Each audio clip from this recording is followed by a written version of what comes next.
Turkiyada jami 90.300 dan ziyod masjidlar bor. Bugun ularda millionlab kishilar hayit namozini ado etdi. Turkiyada Ramazon hayiti qanday nishonlanadi? Va Turkiyada Navro'z bayramiga oid muhim yangiliklar bor. Tafsilotlar dasturimizda. Dasturimiz avvalida bu yil Turkiyadagi o'zbekistonliklar uchun o'zgacha ruhda o'tgan Ramazon oyi tadbirlarini qayd etsak. O'zbekiston hukumati tashabbusi bilan Anqara va Istanbulda Turkiyadagi o'zbekistonliklar uchun iftorlik dasturxonlari yozildi. Turkiyadagi o'zbek talabalar jamiyati Istanbuldagi bosh konsulxona bilan hamkorlikda yoshlar uchun ma'rifiy iftorlik tadbirlarini o'tkazdi. O'zbek ayollari huquqlarini himoya qilish jamiyati Ramazon oyi davomida ehtiyojmand vatandoshlarga ehson qutilarini tarqatdi. O'zbekiston madaniyati, birdamlik va hamkorlik jamiyatining iftorlik dasturlari doirasida esa madaniy tadbirlar tashkil etildi.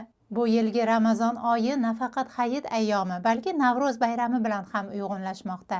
Turkiyada hayit va Navro'z bayramlari qanday o'tadi? Bayram kunlari Turkiyaning ko'p shaharlarida jamoat transportlari bepul bo'ladi. Masjidlar va maydonlarda madaniy tadbirlar o'tkaziladi. Milliy taomlar tayyorlanadi, xayr-ehsonlar tarqatiladi. Bu yilgi Ramazon hayiti kunlari Turkiya bo'ylab yomg'irli havoga to'g'ri keldi. Shunga qaramay Istanbulda millionlab kishilar bayram sayrida.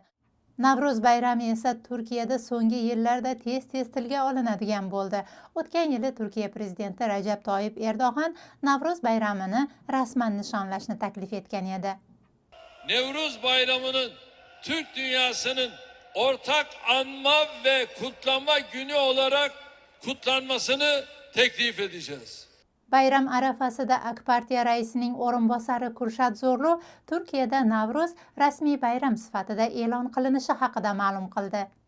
Navro'zning asosiy tadbirlari Gaziantepda o'tkaziladi. Prezident homiyligida o'tkazilayotgan mazkur bayramda turkiy davlatlar vakillari va xorijlik mehmonlar ishtirok etadi.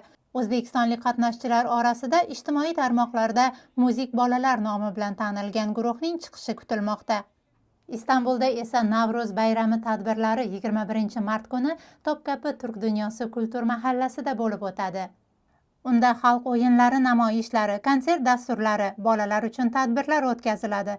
Navro'z tadbirlari 22 mart kuni Bursa viloyatining Gursu tumanida davom etadi.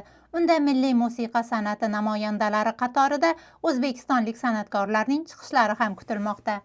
Turkiya va o'zbekistonliklarga oid muhim xabarlar va voqealar tafsiloti uchun vatandosh Turkiyani kuzatib boring. Bayramlaringiz muborak bo'lsin, aziz yurtdoshlar.